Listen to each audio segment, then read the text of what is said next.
Big announcement. Where Max can you go? Greenfield is retiring. The breakfast cereal genre movie is over, and so is Max's career.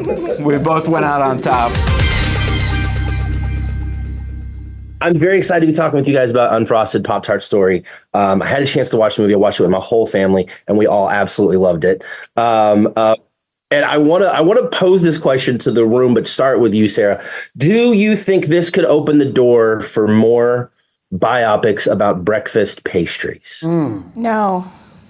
Because you can't top this movie. No, you can't top this movie. Right. Although they said you couldn't top a Pop-Tart, and they did with frosting. So perhaps they could, but I would really, if I were a filmmaker, a writer trying to make something even remotely like this, I would be cautious. In France, they're trying to follow us, and they're doing like a croissant thing they're developing. I just heard about that, recently. And then in Mexico, they're doing an empanada thing. Yes, they're all taking their things. Right.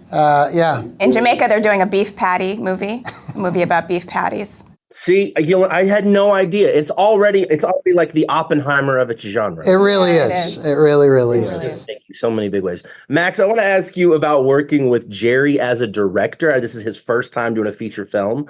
What was that experience like? And was he a novice? No, it was real. I felt really I felt really special in the fact that we got to work with him, specifically Amy and I, in a way where our stuff was sort of isolated and Jerry was just directing. He wasn't acting in the scenes, and we'd come in, we'd rehearse them. He'd get the writers, after listening to it and seeing it on its feet, they'd write it, and most of the writers that were there with him were guys from Seinfeld. So this was kind of how Seinfeld worked. And it's kind of how a multicam works. And so we were able to shoot it that way. It's just without a live audience.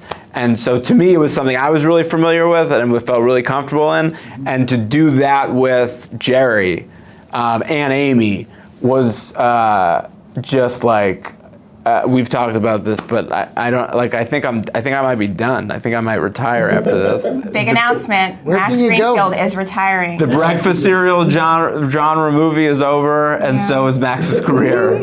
We both went out on top. Christian, I wanted to ask you a question about comparing sort of the milkmen to the mafia. And then I realized that maybe they're a better comparison to the CIA, and I probably shouldn't open that can of worms on myself. No, that is also a fascinating way to go. That's one of the things I loved about this movie and found it so surprising, is just how the whole concept, everything you think you know, is just turned on its head, and there's a whole subculture going on.